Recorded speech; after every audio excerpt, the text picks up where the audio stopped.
iba, di makikibayo.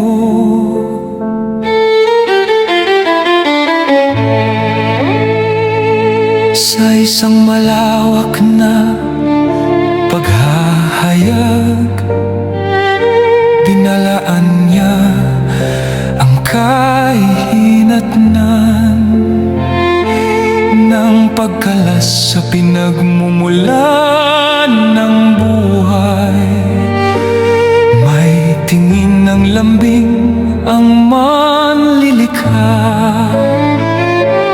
habang tinititigan ang kanyang mga anak.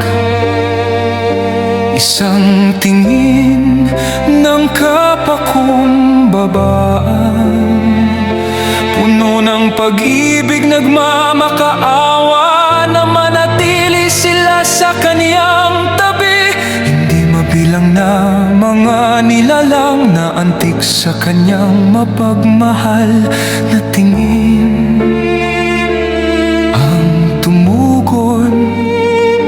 Samantalang ang isang karamihan ay nanatiling nakayuko.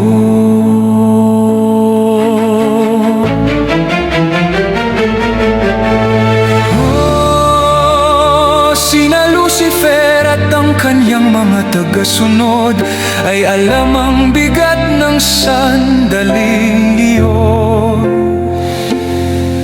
Maaari pa nilang bawiin ang kanilang mga plano at isuko ang kanilang pagsuway sa banal na amang palaging nagmamahal sa kanila, habang ang mga nakayuko ay sinusukat ang pangwakas na desisyon. Narinig ni na Lucifer at ng kanyang pangkat ang awit ng mga tumayo sa tabi ng walang hanggan bilang pagpupugay at pasasalamat. Ang huling labanan ay nasa puso ng mga taksil na nanginginig, na sumubok pang umurong, ngunit ang alaala ng banal na kilos, ang paghubad ng korona ay nagbigay sa kanila ng katiyakan na ang pamahalaan ay mapapasa kanila nang makita nilang ang trono ay nanatiling walang laman. Sina Lucifer at ang kanyang hukbo na napasa ilalim sa kasakiman ay tuluyang nakipagkalas sa manlilikha. Nang masaksihan niyang isang katlo ng kanyang sakop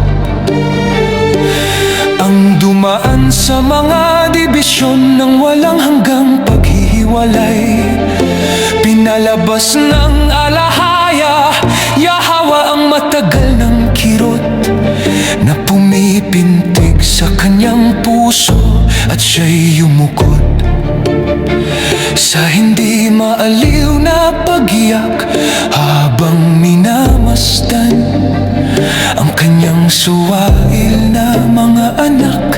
Itinaas niya ang kanyang tinig sa isang masakit na panahoy. Aking mga anak, aking mga anak, hindi na kita maaring tawaging ganyan. Gaano ko kayo ninanais na muli na sa aking mga bisig. Naaalala ko nang hubugin ko kayo ng may pag-ibig. Sumibol kayong masaya at perpekto sa mga himig ng pag-asa, nang walang hanggang pagkakaisa. Nabuhay ako para sa inyo, tinakpan ko kayo ng kaluwalhatian at kapangyarihan. Kayo ang aking kagalakan. Bakit nagbago ng ganyan ang inyong mga puso? Ano ba kaya ang maaari kong gawin upang manatili kayo sa akin? Ngayon ang sakit ng walang hanggang paghihiwalay. Paano ko haharapin ang mga lugar na ngayoy walang laman, kung saan maraming ulit umaawit ang tinig ninyo ng masayang hosana. Ngayong ang alaala ay may halong pikati na hindi na mapubura.